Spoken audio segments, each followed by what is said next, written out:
So hey what's up guys, this is Avilesh and welcome back to my YouTube channel. So अभी मैं पढ़ ही रहा था केमिस्ट्री। देन मुझे याद आया कि आज तो रविवार है एंड आज थोड़ा फ्री भी हूँ। सो सुबह से मैं फ्री था लेकिन वीडियो बनाने का मैंने सोचा नहीं था। सो अब मैं सोच लिया कि वीडियो चलो बना ही देते एक। सो मैं बताना चाहता हूँ कि जेई मीन्स का प्रिपरेशंस में कर रहा हूँ अभी से, ठीक है। एक हफ्ता हो गया लगभग। मैंने कितना लेक्चर किया आप लोगों को दिखा देता हूँ। जेई मेंस फिज़िक्स का मेरा साल लेक्चर हो गया, सॉल्यूशंस का 7 लेक्चर एंड डिटर्मिनेंट्स का 3 लेक्चर हो गया, ठीक है।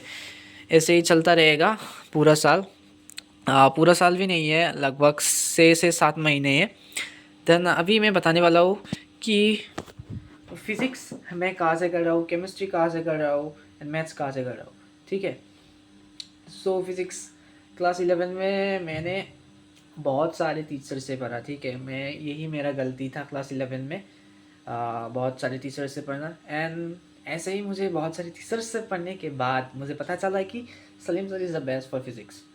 आप लोगों का नहीं पता लेकिन मेरे लिए Salim sir is the best. इसलिए मैंने सलीम सर का एक किताब भी ऑर्डर दिया है, SKC फिज़िक्स क्रस। वो कल आएगा, ठीक है। मैं आप लोगों को पोस्ट कर दूँगा, वो देख लेना। देन पता ही चल नहीं चुका होगा कि फ़िज़िक्स में पढ़ रहा हूँ सलीम सर से, ठीक है। देन केमिस्ट्री पढ़ रहा हूँ मैं फिज़िकल का से, मतलब क्या नाम था भाई, क्या नाम था, क्या नाम था, क्या नाम था, क्या नाम था, क्या नाम था, क्या नाम था भाई, क्या नाम था, क्या छोड़ो। मैथ्स कर रहा हूँ सचिन सर से, ठीक है। सागर बरजातिया सर को आप लोग पता है क्या, अर्जुना 3.0 में थे वो। उस इनऑर्गेनिक पूरा अच्छे तरीके से पढ़ लिया था। कोई और दूसरा टीचर से भी पढ़ा मैंने इनऑर्गेनिक, लेकिन समझ नहीं आया। लेकिन सागर बरजातिया सर का कुछ वाइब ही अलग है, सो उससे मुझे समझ आ गया। देन ऑर्गेनिक का मैं सोच रहा हूँ कि मुनील सर से ही कर लेते, क्योंकि Munil sir is the best, सब लोग बोल रहे हैं ऑर्गेनिक में, सो देखा जाएगा। देन मैथ्स तो सचिन सर से ही पढ़ूंगा, ठीक है। देन फिजिक्स सलीम सर से, या एक चीज़ मैं आप लोगों को बता दूं कि मैंने जेई के लिए कोई भी कोर्स नहीं खरीदा इस साल, ठीक है। 11 में जो कोर्स था वही है इधर PW में, यही है, ठीक है। लेकिन ये जो अभी कर रहा हूँ ना, ये जो लेक्चर्स, वो मैं कहाँ से कर रहा हूँ आप लोगों को बता दूँ? नहीं, मैं आप लोगों को दिखा देता हूँ मैं कहाँ से पढ़ रहा हूँ। इधर से पढ़ रहा हूँ, ये देखो, इधर से। तो पता चल गया ना। PW तो मेरे पास है ही, एंड उसमें 11 का भी कोर्स है, अर्जुना JEE।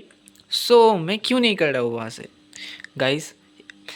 मेरा क्लास 11 पूरा वेस्ट है, फिर भी मैं इसलिए नहीं कर रहा हूँ वहाँ से क्योंकि it will take time and मैं ये करना नहीं चाहता।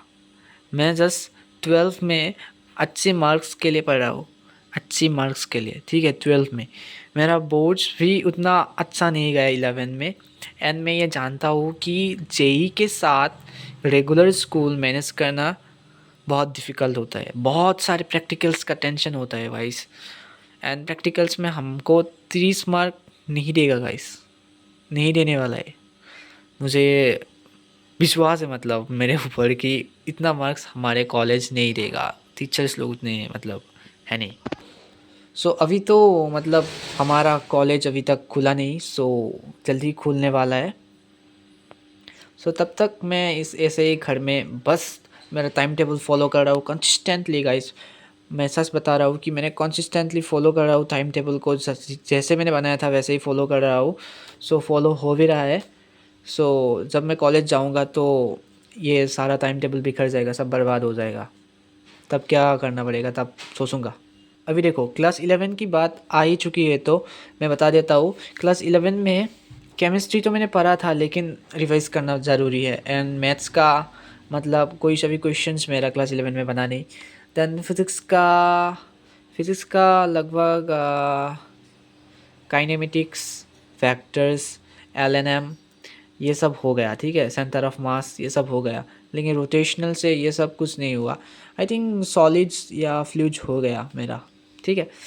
बस अभी मुझे क्या करना है, या मंजिल से या फिर माइंड मैप सीरीज़ से जस्ट वन शॉट देखना है। वो भी कब, जब मेरा 12 का सिलेबस पूरा कंप्लीट हो जाए, ठीक है, तब मैं देखने वाला हूँ।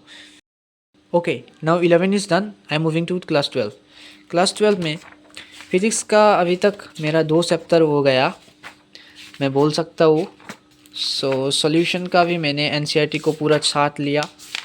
देन उसके बाद आज मैं साथ रहा हूँ ये इलेक्ट्रोकेमिस्ट्री को, ठीक है।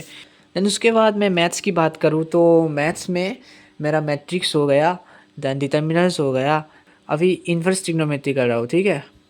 इन्वर्स ट्रिग्नोमेट्री भी हो ही जाएगा 1-2 दिन में। तो गाइस कुछ नहीं, मुझे बस इन 3 सब्जेक्ट्स को फिज़िक्स, केमिस्ट्री एंड मैथ्स को पूरा मतलब इतना मतलब लेवल बनाना है ना, लेवल अप करना है। तो इस 6 महीने में शायद हो जाएगा लगभग। मुनील सर ने वादा किया है कि अक्टूबर तक हमारा सिलेबस पूरा कंप्लीट हो जाएगा। सो मैं भी ट्राई करूँगा, मतलब मेरा तो बैकलॉग्स बना ही नहीं अभी तक। सो आई थिंक हो जाएगा कंप्लीट।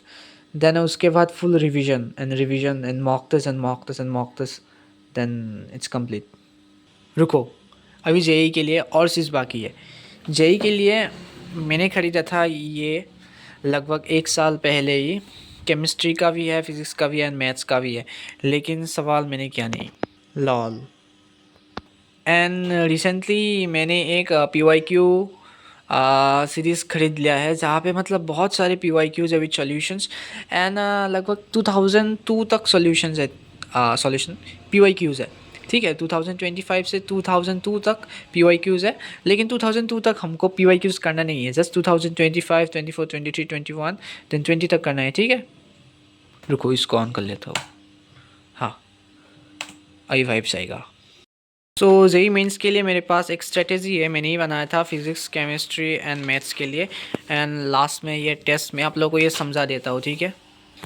सो मैं तो पूरा मतलब चैप्टर्स का थ्योरी करने ही वाला हूँ, 11 का भी 12 का भी, लेकिन 11 का मैं बाद में करने वाला हूँ। इसके लिए इसको फास्ट में लिखा एंड ये सब अभी करने वाला हूँ, ठीक है। देन क्वेश्चंस तो जो क्वेश्चंस क्लास में कराएंगे वो क्वेश्चंस ही कर लूँगा दोबारा, देन इसमें टिक लगा दूँगा।